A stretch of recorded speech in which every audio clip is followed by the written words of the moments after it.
just a few more slurps, I can... What are you doing?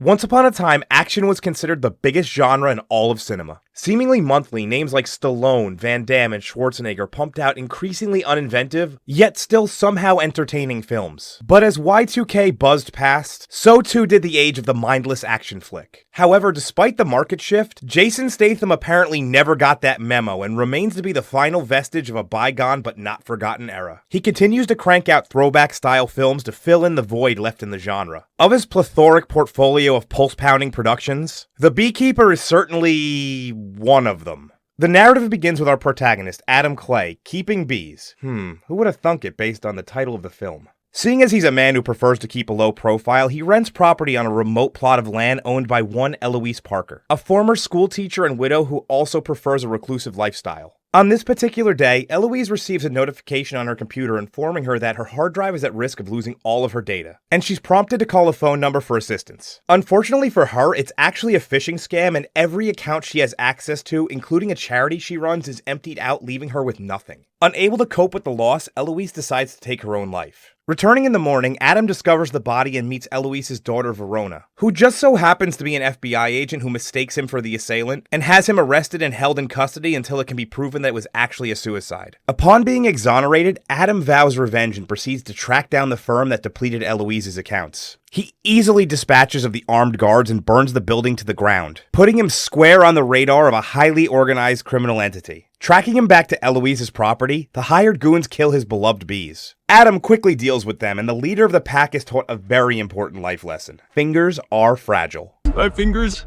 He cut them off.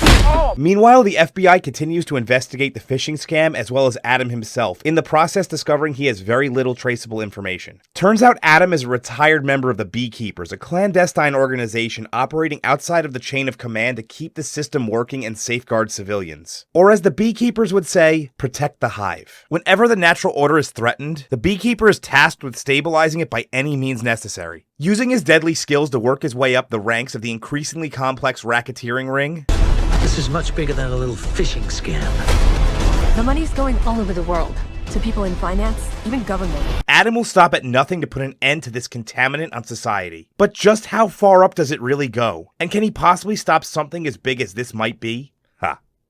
What's there really to say about a Jason Statham movie that hasn't been said before? The man has become synonymous with over-the-top action films with very little in the way of innovation. They tend to follow similar formulas to other films in the genre, and rely on Statham's larger-than-life personality and outrageous choreography to carry the load. And The BeeKeeper is no different. It's chock full of explosions and so many environmental fatalities, Mortal Kombat may actually have a case for copyright infringement. Unfortunately, the plot is nearly beat for beat John Wick. A lot is left to be desired as we've seen this same exact story, and The BeeKeeper doesn't deviate or innovate at any point, making it thoroughly predictable. One thing I need to highlight is the use of puns in this film, as nearly everything is brought back to bees in some way or form. This is a double-edged sword. People who are into dad jokes may find it hilarious, but those who aren't will be turned off rather quickly. Personally, I enjoy this type of humor, but if it's not your thing, you have been warned. Thematically, the concept of society being similar to bee colonies, which is occasionally threatened by the hornets of the world, is intrinsically connected to the punny nature of the film, and serves as both a grounding mechanism for the simplification of the world's problems, as well as a way of foreshadowing events yet to come. And honestly, despite it being a bit avaricious at times, it's used to pretty good effect. Jason Statham, of course, reprises his role as Jason Statham in this one. Like so many action stars before him, he has perfected the art of playing the same character consistently, with only a simple change of job title. Jason Statham, but he's an automotive technician. Jason Statham, but he's the head of security. Jason Statham, but he's an ichthyologist. And here it's Jason Statham, but he's an apiculturalist. So if Statham and his ever-shifting employment are your thing, you won't be disappointed here. I guess it could be way worse. He could have turned out like Steven Seagal. No, I'm not putting up a clip of him. I hate him. I did it once before, and I've regretted it ever since. The rest of the cast are essentially just NPCs, put there to either carry out a task to push the thin narrative forward, or simply die.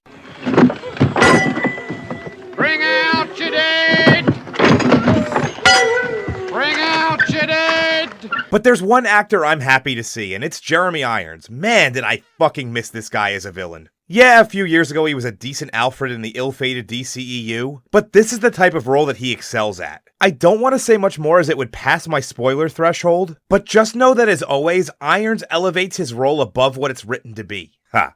B again. I know he doesn't have much left in the tank, but I really do hope that we get at least a few more great roles out of him. Look, I know I'm going on a lot here about Jeremy Irons, but we're all allowed to have man crushes. The most surprising thing about this movie is the length. Usually before venturing out to the cinema, the last thing I do is check the runtime. When I heard my Amazon Echo say this one was only an hour and 45 minutes long, I assumed it was a broken piece of shit giving me the wrong information.